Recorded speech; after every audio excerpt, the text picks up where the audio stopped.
the difference between a good faith deposit and an escrow. In Louisiana, we typically have a good faith deposit, which means that you want to buy the property in good faith. There are contingencies that if you do not buy that house, you get that good faith deposit money returned to you. Welcome to the RE Real Estate Podcast, where we discuss buying and selling real estate in black and white. Here are your hosts, Ben Harang and Clint Galliano. Today's topic, we're going to be talking about title companies, real estate attorneys, and what's the difference between a good faith deposit and earnest money. Hello, Clint. How are you today? Hey, Ben, how you doing? I'm doing terrific. How you doing? Oh, I'm wonderful. Good. Topic near and dear to my heart that a lot of people I don't think understand is the difference between a good faith deposit and an escrow deposit. In Louisiana, we typically have a good faith deposit, which means that you want to buy the property in good faith, you're serious about it, and you're serious enough to sit down and write a check the old-fashioned way for an agreed upon amount, $500,000, $2,500, whatever the situation dictates or warrants.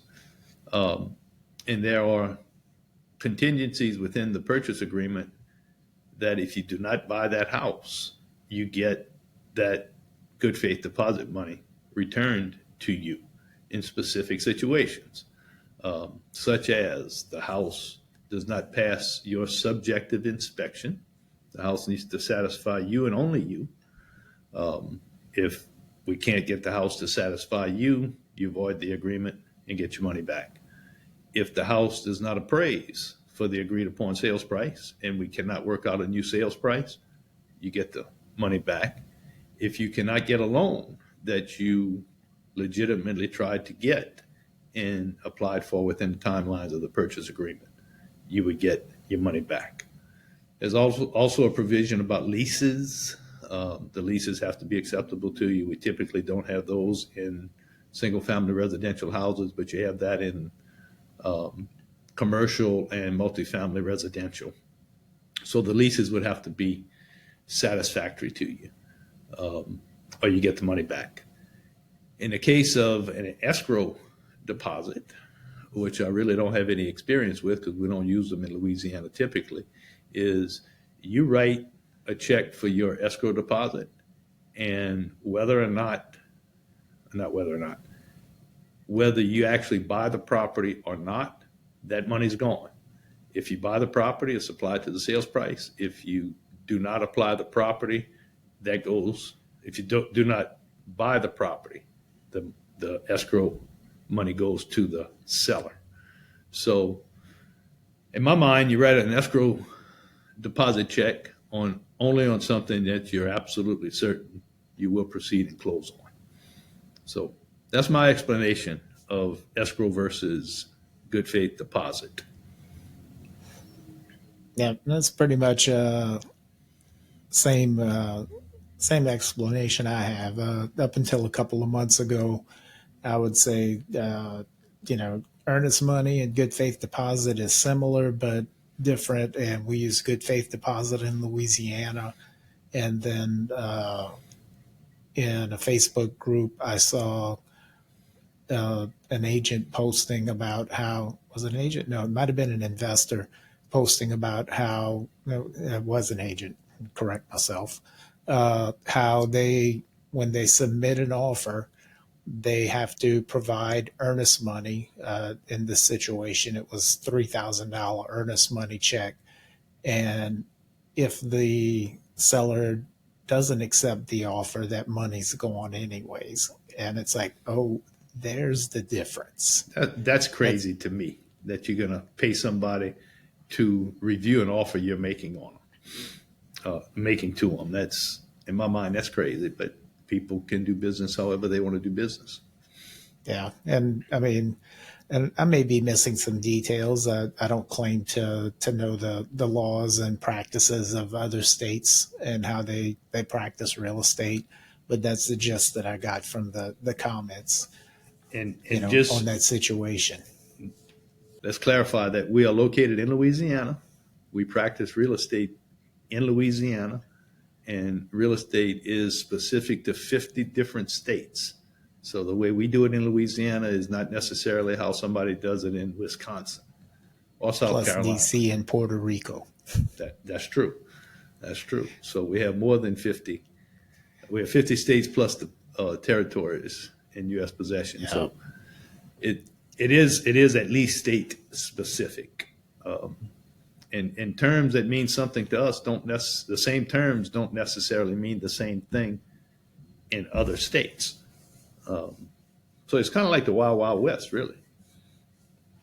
And if somebody's telling you something should be done a certain way, but they're in a different state, then unless they are licensed as a real estate agent in Louisiana or salesperson in Louisiana, they don't know. Right. Right. So title companies. All right. You want to take it or you want me to? I'll start it off. Title companies, I do a little bit of investing. I try and keep up with conversations and commentary on investing, and a lot of other areas, they use the title company to do everything. And we have title companies in Louisiana, but for the most part, everything is done through real estate attorneys. The real estate attorneys typically tend to own the title companies and handle the transactions. They do title research.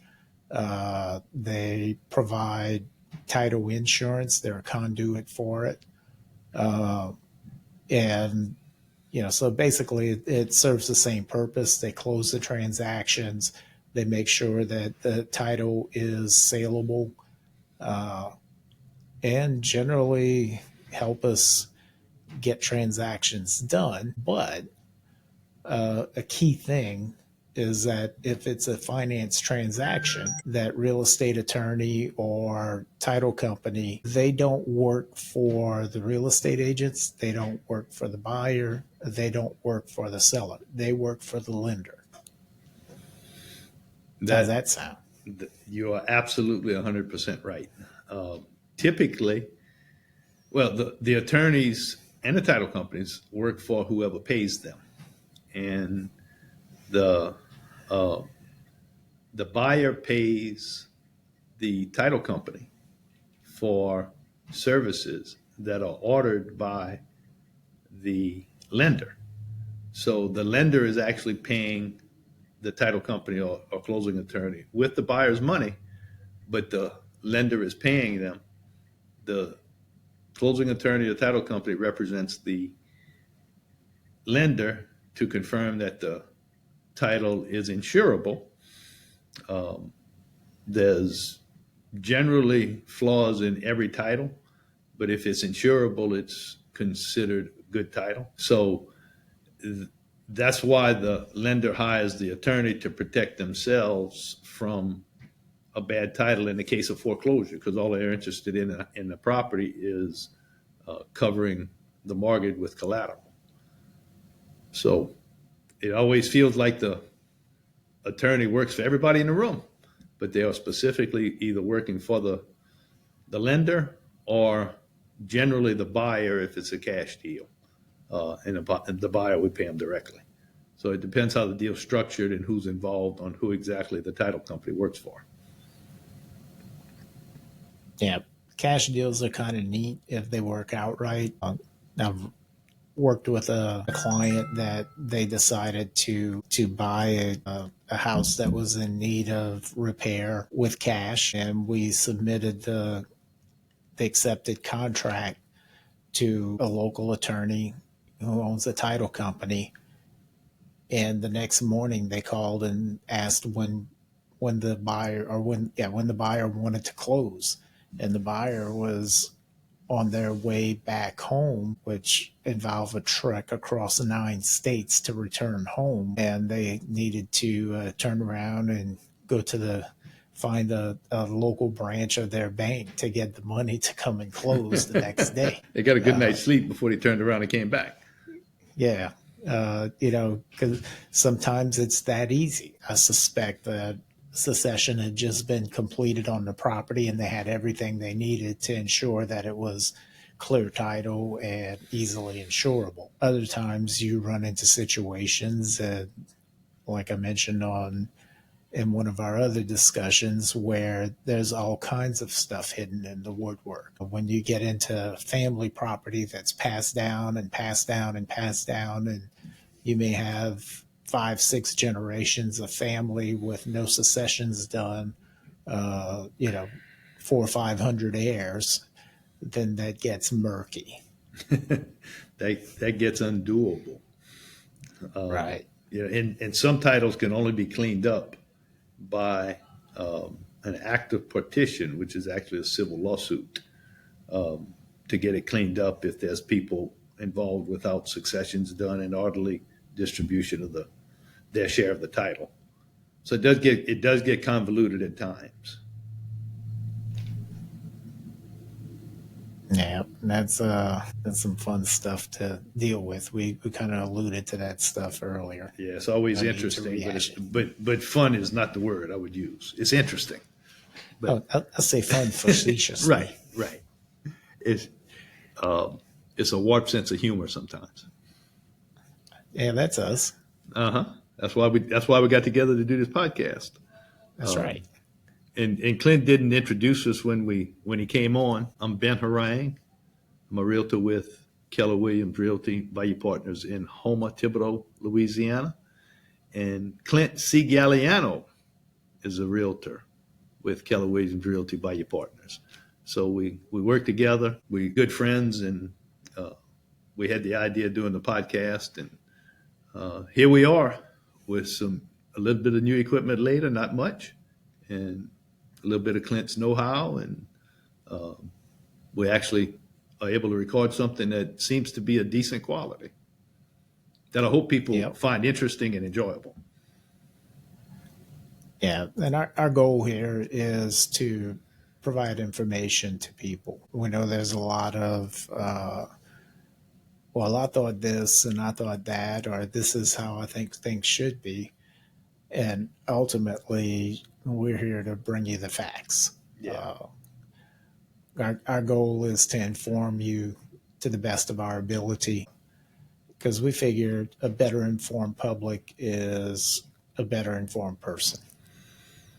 And we talked about this in